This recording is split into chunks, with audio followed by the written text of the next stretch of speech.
Good morning students. Today we start exercise 13.1 question number 4. P varies directly as square of Q and P is equal to 4 when Q is equal to 2 by 3.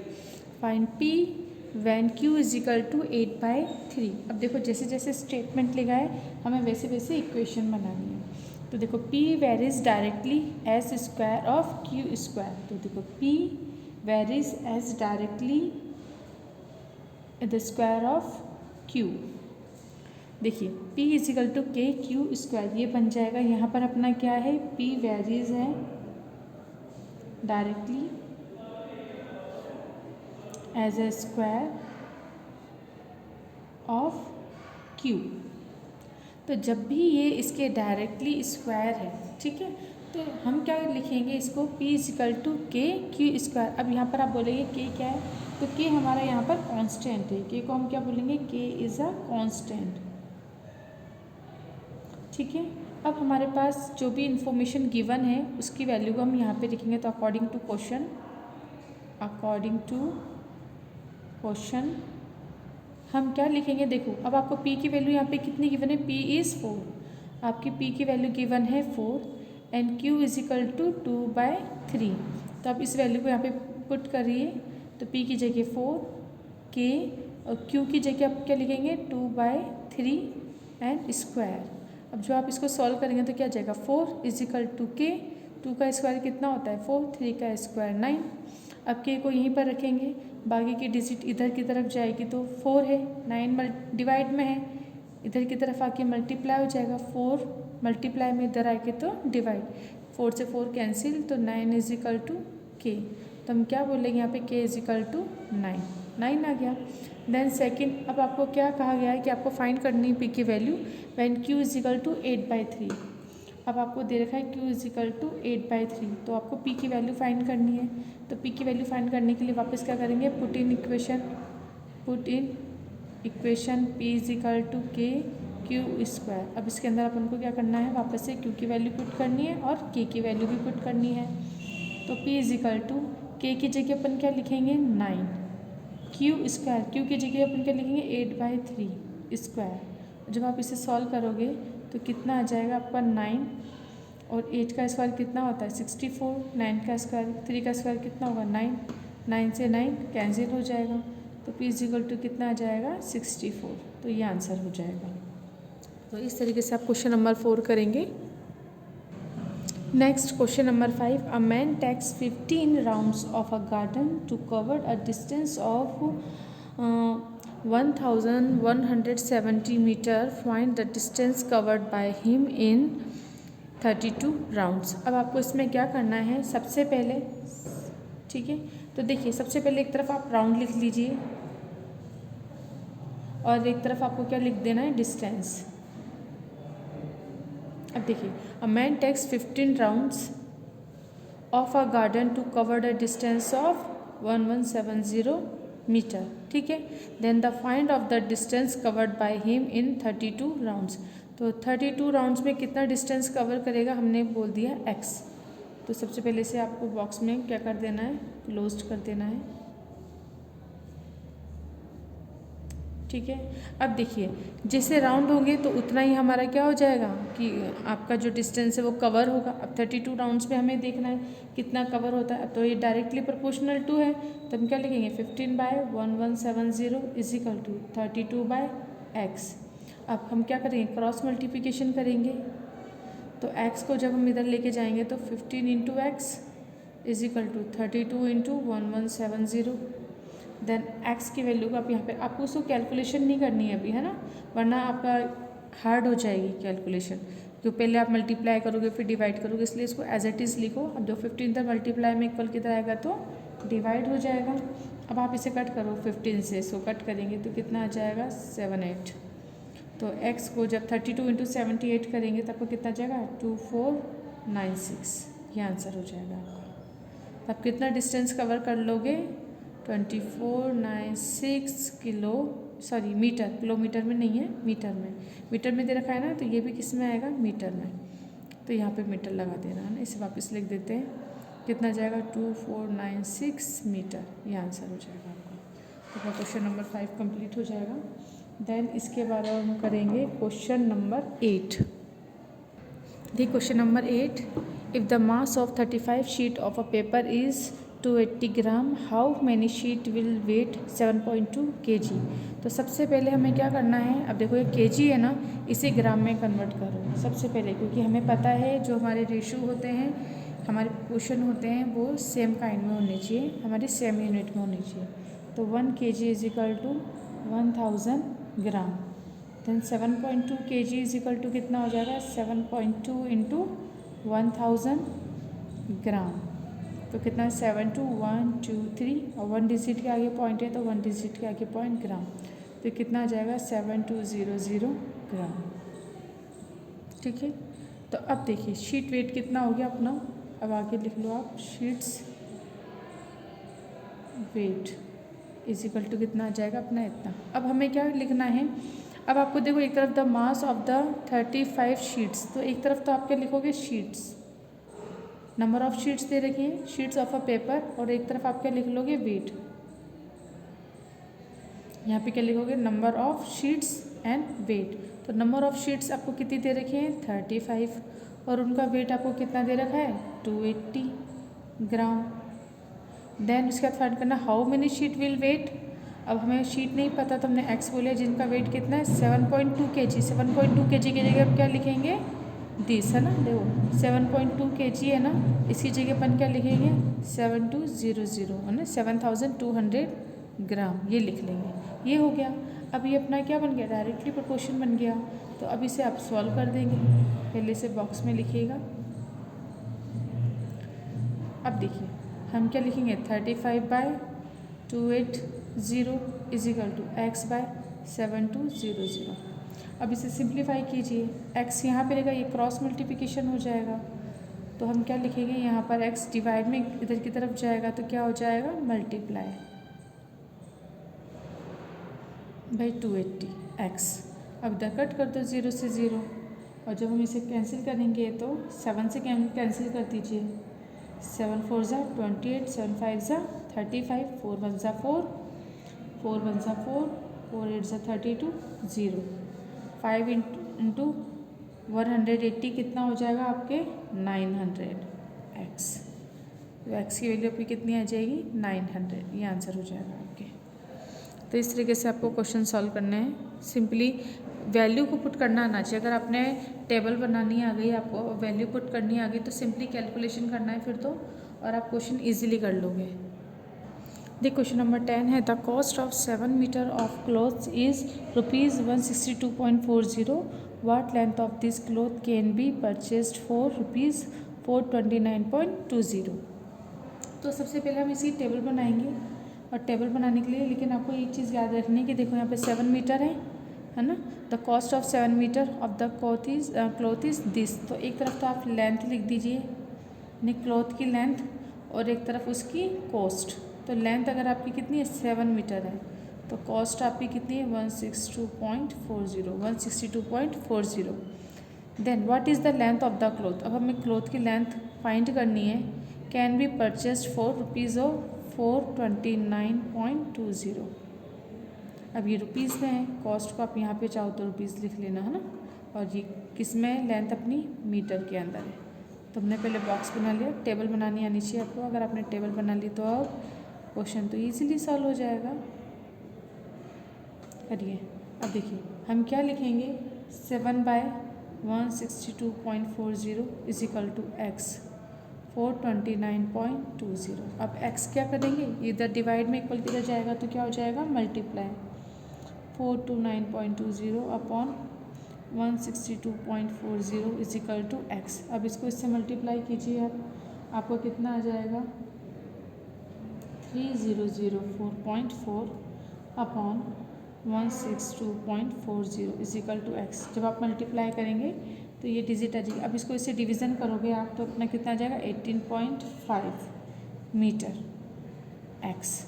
तो x की value आ जाएगी, तो आपको क्या लिख देना है, x is equal to 18.5 meter. ये कैलकुलेशन आपको करनी है, और कैलकुलेशन करके सिंपली आपका आंसर आ जाएगा। तो हमारी एक्सरसाइज 13.1 कंप्लीट हो चुकी है। 13.2 का इंट्रोडक्शन हम पढ़ लेते हैं। इसमें क्या है आपका इन्वर्स वेरिएशन और इन्वर्स प्रपोर्शन। अभी तक हमने direct variation and directly proportion पढ़ा था। उसमें क्या था, हमारी कोई एक वैल्यू अगर हम जैसे मान रहे थे एक्स और वाई, है ना, तो एक्स की वैल्यू अगर इंक्रीज़ हो रही थी तो वाई की वैल्यू भी इंक्रीज़ हो रही थी, एक्स की वैल्यू डिक्रीज़ थी तो वाई की वैल्यू भी डिक्रीज़ हो रही थी। अब इसके अंदर क्या आएगा आपके इन्वर्स। अब इन्वर्स वेरिएशन दैट मीन्स अगर आपके पास एक्स और वाई है ना, दो वैल्यू हैं, तो हम अगर बात कर रहे हैं एक्स की, अगर हमारी एक्स की वैल्यू इंक्रीज़ हो रही है तो डायरेक्टली में तो वाई की वैल्यू भी इंक्रीज़ हो रही थी, लेकिन इन्वर्स में क्या हो जाएगा इसका जस्ट उल्टा। अगर एक्स की वैल्यू इंक्रीज़ है तो वाई की वैल्यू आपकी क्या होनी चाहिए, डिक्रीज़। उसी तरह से अगर मानो एक्स की वैल्यू अगर आपकी डिक्रीज़ हो रही है तो फिर वाई की वैल्यू क्या हो जानी चाहिए, इंक्रीज़ होनी चाहिए। जैसे अगर हम बात करते हैं कि अगर कहीं कंस्ट्रक्शन का काम चल रहा है, ठीक है, तो वहाँ पर अगर हमारे पास क्या होंगे, कुछ मैन होंगे, है ना। अगर हम मेंस की बात करते हैं, एक तरफ मेंस काम कर रहे हैं और एक तरफ अपने क्या है यहाँ पे डेज हैं। तो देखो अगर मेंस ज़्यादा होंगे तो हमारे क्या हो जाएंगे, डेज कम हो जाएंगे ना, यानी कम दिनों में काम पूरा हो जाएगा। अगर मानो कि आपको कहीं पर जैसे कहीं कुछ ना घर बन रहा है ना, किसी का घर बन रहा है, किसी का प्लॉट बन रहा है, तो वहाँ पर अगर घर बनाने के लिए हमें क्या चाहिए, वर्कर्स चाहिए।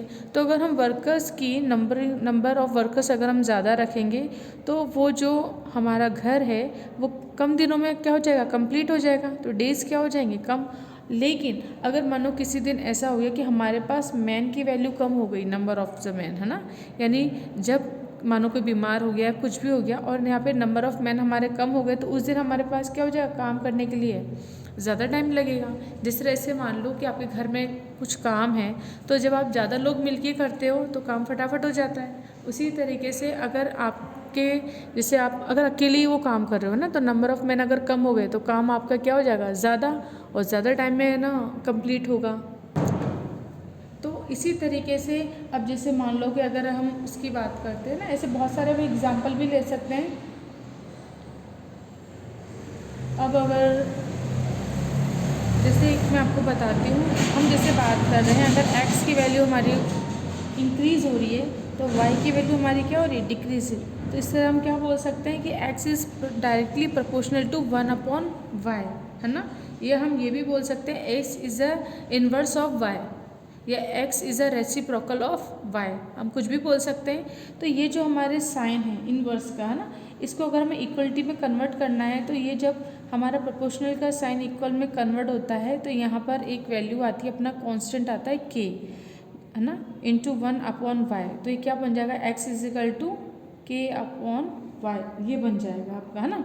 या फिर आप ये समझ लीजिए कि यहाँ पर k अपने क्या हो गया, कोई कांस्टेंट, कोई भी एक नंबर, है ना। अब इसको अगर हमें इस k की वैल्यू चाहिए तो क्या हो जाएगा, इसके साथ मल्टीप्लाई हो जाएगा, xy is equal to k। तो यहाँ पर हमारे पास क्या हो जाएंगे, जो भी रेशो आपका ये जो भी डिजिट है इनका हमको क्या कर देना होगा, प्रोडक्ट कर देना होगा। तो फिर आपको इसमें क्या बोलेंगे हम इसको कि if two quantities x and y are in the inverse proportion और वेरी इन्वर्स, है ना, then we can write the x is proportional to 1/y। अभी कन्वर्सली है तो x is equal to proportional to 1/y हमने लिखा। तो यहाँ पर प्रोपोर्शनल का साइन हटा के जब हम इसको ट्रांसलेट करते हैं ना, हम इसको इक्वल करते हैं, तो यहाँ पर एक कांस्टेंट आएगा k, और ये क्या कर देंगे इंटू 1/y, y इधर की तरफ जाएगा तो क्या हो जाएगा, मल्टीप्लाई।